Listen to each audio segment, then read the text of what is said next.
investasi, kita sudah kedatangan seorang mantan menteri kekurangan di kabinet Morat Marit. Pak, selamat malam Pak. Pak.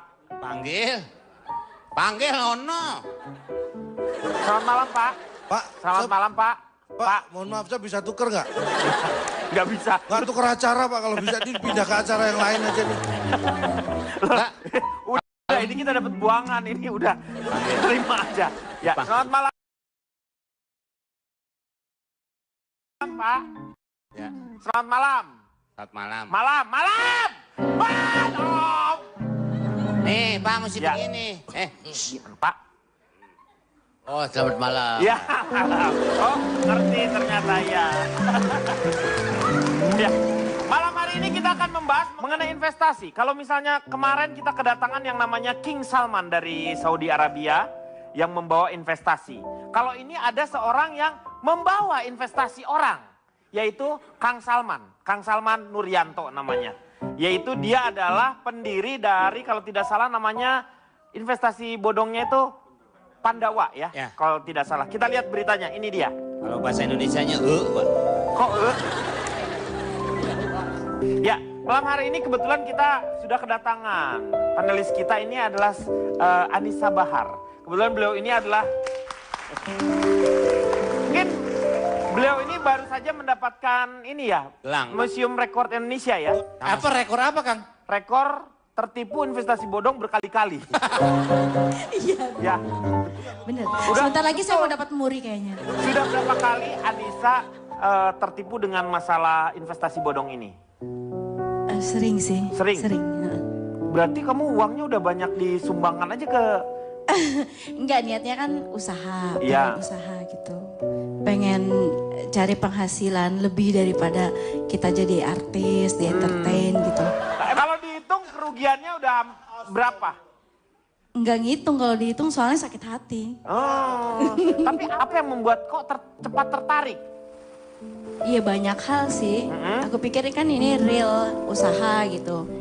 Dan mereka juga meyakinkan saya dengan kantornya yang bagus gitu. Dan orang-orangnya yang memang meyakinkan.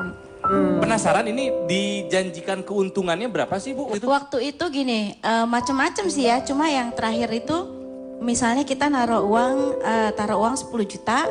Itu dijanjikan pengembaliannya juga masing-masing beda-beda. Jadi taruh uangnya berapa pertama? Misalnya. Perbandingan aja. Misalnya 10 kan dia juta. kan dia dari 1 juta sampai 10 juta, tapi kita bisa naruh 10 juta itu berkali-kali. Misalnya kamu naruh 10 juta, kamu dapat 4 juta per bulan selama 15 kali. Berapa Selama tuh? 15 bulan. Iya 15 bulan. Itu usaha apa? Makanya. Mungkin. Iya, terus udah gitu ada yang 20%, 40%, 20% sampai 10%. Kalau 10% aja kan misalnya 15 kali aja kan kita masih dapat 5 juta gitu. Jadi kenapa kita pikir mungkin karena dia menjelaskannya gini, dengan trading forex, trading dan batu bara, trading itu kan kita bisa sehari itu bisa sampai 100% bahkan. Oke lah, hitunglah paling sialnya 10% sehari. 10% berarti kali 30 hari mereka trading. Oke, 5 hari mereka libur jadi 25 hari. 25 hari berarti kan 25 berarti 250%. Misalnya saya naruh 10 juta, saya dapat 10% per bulan, kayaknya sih kecil banget buat apa yang mereka hasilkan dari trading itu gitu. Masuk akal sih, masuk akal nggak? Enggak juga. Masuk akal dong. Enggak, kalau saya sudah sering itu kayak dapat kayak begini, ada seorang dukun yang menjanjikan kekayaan, tetapi si dukunnya itu sendiri nggak kaya. Kalau menurut saya, lu ngapain lu? Kalau mau kaya ya kaya aja sendiri. Yang orang jual buntut Pak. Iya kan, kalau mau kan sebenarnya itu keuntungannya buat dia aja. Berarti kan kayak gitu kan harusnya. Kenapa dia harus ngajakin orang, kalau dia mau kan dia bisa menumpuk terus kan. Akhirnya kalau kayak gitu karena nggak mungkin kalau menurut saya ada keuntungan yang seperti itu. Tapi kan kita cuma dikasih 10% dan mereka dapatnya lebih banyak daripada kita kan. Aku pikir masuk akal dengan dia tradingin uang itu. Karena setahu aku memang yang namanya trading itu bisa menghasilkan uang berlipat-lipat. Ya tapi ternyata dengan skema itu baru-baru masuk akal, yang ada masuk penjara dia ya. Iya karena gini, karena dia mentradingkan sendiri uang itu dan dia tidak ahli trading. Oh, dia itu mentradingkan dirinya. Iya. Ya, saya rasa Nah, nggak ini. Nih, Ini yang dengerin. pernah mentradingkan dirinya sendiri tapi nggak laku. Saya rasa nggak usah kita ributin. Ya Iya. enggak? Mengenai jodoh nanti Tuhanlah yang mengatur. Ya enggak? Nggak usah kita cari-cari. Bapak sehari-hari nyunat di mana aja, Pak? Barangkali belum jodohnya lah. Iya, belum jodoh ya, Pak ya. Kira-kira menurut Pak Bolot itu berjodoh nggak dengan saya? Ya, mudah-mudahan. Ya, ditanya cewek aja. Kalau perempuan aja. Calontong gimana Calontong mengenai kasus investasi bodong ini nih? Ya, Calontong ditanya no. Ya, iya ini saya mau bicara ditanya. Host, ya. Nama saya. Nama saya Cak Lontong. Oh denger. Giliran.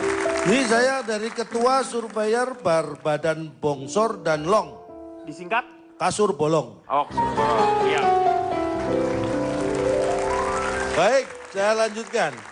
Nah, kalau investasi yang benar tidak perlu kita bahas, dia benar. Benar, Ya, betul. yang nggak benar aja yang kita bahas. Iya. Kenapa harus kita bahas? Karena nggak benar. Mm-mm. Kalau sampai yang nggak benar kita biarkan, maka kita membiarkan yang nggak benar. Ini muter aja ngomong Pak. Wah, Ini harus dipahami. Lu sama aja sama bapak ini. Beda dong. Beda dari mana lu ngomong beda. muter aja. dia budak kalau lu ngacoin orang. Lu gimana? Ya iya lu cuma. Tapi kan saya nggak bisa ngacoin orang budak. Iya. Nah supaya yang benar semakin banyak, yang nggak benar jadi sedikit, Nah. maka kita bahas tentang yang nggak benar. Supaya kita tahu. Yang pertama, siapa sih orang yang menjadi target-target dari investasi-investasi yang nggak benar ini? Nah, ini nih penting. Ada 3 hal yang perlu kita cermati. Ada 3 kelompok orang yang sering menjadi target dari investasi ini. Yang pertama, Ini hal apa kelompok? tanya dia aja, yang netral. Makanya kalau orang ngomong dengerin. Jadi maksudnya? Iya supaya kedengeran, budek sih lu. Sakit hati, Meng. Iya. Situ yang nggak dengar. Ngaku juga.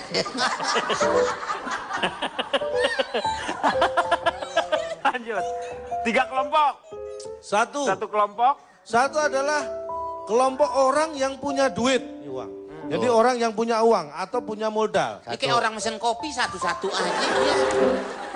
Ya. Yang kedua adalah yang kekurangan.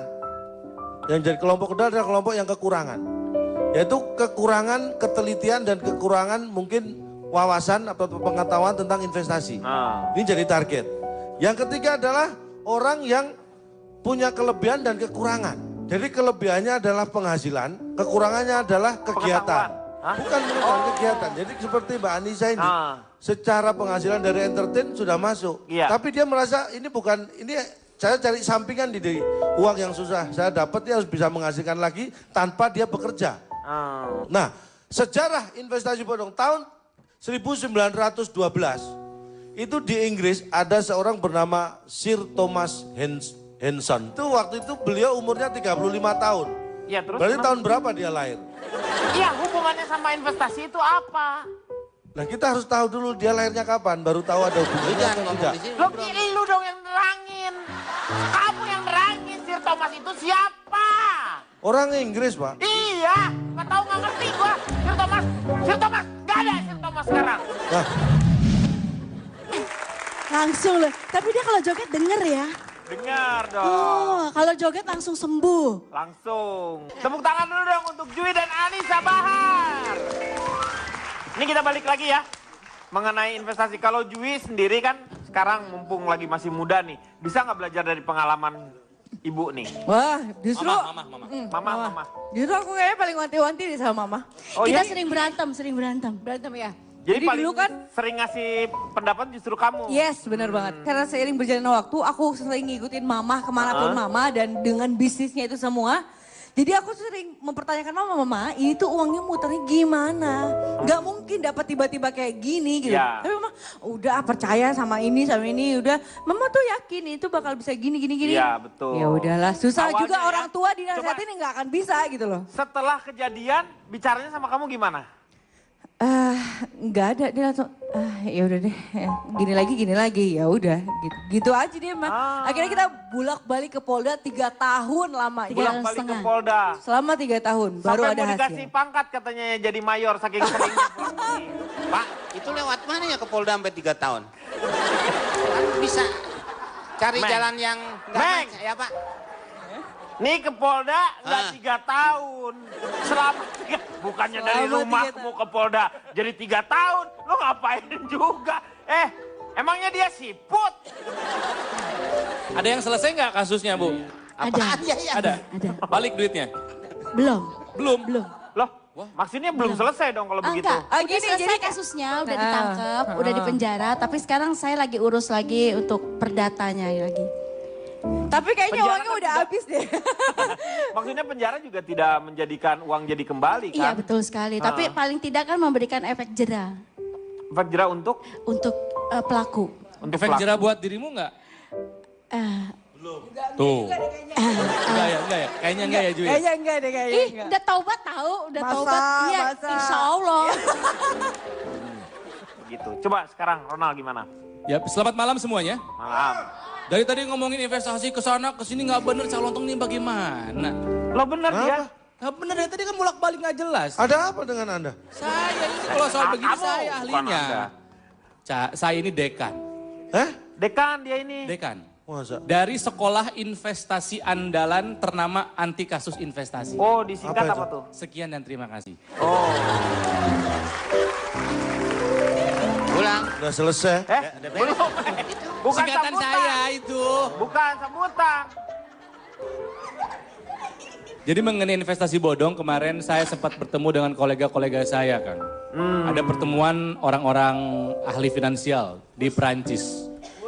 Saya bertemu dengan seorang ahli keuangan, orang Prancis namanya Count Doku. Oh, Count Doku. kondoku. Doku itu uang. Uang. Count Doku. Dia menulis buku yang berjudul Bang Bing Bung, Kita ke Bank. Bahasa Prancis. Oh. Itu bukannya titik puspa, Pak. Oh beda, ini nulis banknya Bangkue, B-A-N-Q-U-E. Oh, Bangkue, Bang Bangkue. Bing Bung. Bangkue. Bang Bing Bung, Kita ke Bingnya, Bank. bingnya juga bing kue. Bungnya bukan bung Sama. kue. Bang Bing Kue, Bung Kue. Bang Bing Bung, Kita ke Bank. Ya bang kue. Iya. Ada 3 cara untuk mengenali sebuah investasi bodong atau tidak. Jadi yang pertama adalah Singaval, jenis investasi, kumang nguling kinena. Jadi kita harus tahu atau hafal Harus mengenal, pahami bentuk investasi dan bagaimana seperti cara apa. bermainnya. Iya. Dan bagaimana cara bermain investasi itu. Iya. Bentuknya, produknya, Kamu yang instrumennya. bentar, yang ketawa-ketawa kamu orang Sunda ya? Orang Perancis, Pak. Oh, Orang bahasa Sastra Prancis kuliahnya, Oh. makanya ngerti. Ya. Jadi tadi bilang, harus tahu bentuknya, produknya, instrumennya, Ya. cara mainnya, potensi keuntungan dan Ya. kerugiannya. Ya. Singavel jenis investasi. Yang kedua, Apaan sih? supaya kita tidak tertipu investasi bodong, kita harus curigasion mete kabelezong. Oh, takut kabel jog ya? Ya. Curigasion mete kabelezong. Waspada jika ada tawaran keuntungan yang luar biasa Luar menarik. bisa, nanti justru akan kabel jog tuh Ingat, apa ya? kabelezong itu Kabelezong tuh apa jadi ya? rugi besar. Rugi lah. besar lah. Bosial. Karena high risk pasti high return. Iya, betul. Gak mungkin resikonya kecil untungnya gede. Iya, Curigasion mete kabelezong. curigasyong, iya. Harus waspada. Apaan anggut-anggutan aja? Nih satu nih. Yang kedua udah. Atuh. Ini 2. Sekarang 3. Nah ini 3. Nah, baru kedua. Ya. Yang terakhir caranya supaya kita tidak tertipu investasi bodong adalah kudu careful neang info et compagnon. Jadi kita harus lebih tahu lagi Kudu bagaimana careful. perusahaan tersebut Kudu careful neang info ya et mencari compagnon. informasi tentang perusahaan tersebut. Cari track record perusahaan tersebut, Iya. legalitasnya. Selalu pasti ada kalau yang legal. Terdaftar dan diawasi oleh OJK. Kita harus tahu struktur organisasinya, kegiatan usahanya apa, kantornya, alamatnya. Kantor pun masih bisa ketipu ternyata. Iya. Kantornya ada, mewah, alamatnya Gede, ada, betul. masih bisa nipu. Ingat, OJK mengawasi. Jadi ketika ada track recordnya jelas dan terdaftar di OJK, insya Allah aman. Non kabelezong. Tidak akan kabel jog ya. Tidak akan jadinya. kita Oke. tertipu lah. Saya mau nanya sama Anissa nih. Gimana Anissa, bagaimana kita harus mengetahui bahwa ini investasi yang betul itu apa yang disebutkan oleh Ronald itu salah satunya apakah sudah betul itu? Iya benar, semuanya benar. Jadi kalau investasi emang satu paket gitu sama resikonya. Jadi kalau kita diiming-imingi hasil return yang besar misalnya kayak tadi anggaplah 10% per bulan itu udah gede banget gitu ya. Jadi harus bertanya-tanya nih dapetnya dari mana gitu. Jadi kita harus tahu gimana yang tadi kita menaruh investasi itu ngelola uangnya gimana. Terus dapat hasil returnnya dari mana gitu. Terus yang kedua tadi Kang Nona juga disebutin ya. Penting untuk kita mengetahui kalau investasi yang kita masuk ke dalamnya itu regulasinya dari mana gitu. Jadi penting investasi yang kita masuk kalau diregulasi sama pemerintah itu sudah pasti aman. Aman di sini maksudnya nggak dibawa kabur duitnya gitu. Jadi, nah regulasi itu ada dua. Yang pertama perbankan sama satu lagi OJK, Otoritas Jasa Keuangan. Nah yang masuk ke OJK ini banyak. Ada asuransi, ada reksadana, dana pensiun, semuanya masuknya ke OJK. Kecuali satu koperasi. Nah kalau koperasi dia di bawah Kementerian Koperasi. Nah meskipun sudah diawasi sama OJK masih ada satu resiko kerugian yang sebenarnya kita semua beresiko kalau misalnya kita betul, berinvestasi. Kalau investasi kan ada resikonya. Iya resikonya adalah nilainya turun bukan duitnya dibawa kabur. Gitu. Jadi ketika kita masuk ke investasi bertanya-tanyalah apakah ini sudah diawasi sama OJK atau regulator pemerintah yang lain. Terus ada nggak resiko uangnya dibawa kabur? Lalu kita tahu nggak mengelolanya tuh seperti apa? Seperti apa? Gitu. Dan peran sebenarnya peran pemantauannya OJK juga sebenarnya udah menyeluruh ya sampai ke dalam-dalam. Makanya begitu saya turun dari mall itu aja biasanya turun ke bawah langsung ada OJK. Kata saya, saya naik taksi, kata saya gitu. Pak itu jadi, motor. Motor yang bawa penumpang. Pak, mohon maaf, Bapak dikaretin jadi satu sama ini, Pak. Sama. Nah, kira-kira seberapa, Mbak Anissa? Kira-kira si keuntungan per bulannya tuh? Contoh ya, sebagai gambaran aja. Investasi yang namanya reksadana, pernah dengar reksadana? Reksadana pernah. Reksadana ada salah satu jenisnya yang paling agresif namanya reksadana saham. Sebagai contoh, reksadana saham itu kira-kira returnnya antara 20 sampai 25% per tahun. Per tahun per kan? tahun loh, bukan per bulan. Nah itu yang paling agresif. Dengan kalau resiko, tapi kan resikonya juga lumayan kan? Ya, kalau resiko pasti ada. Iya. Pak, Bapak di sini kan sebagai orang psikolog.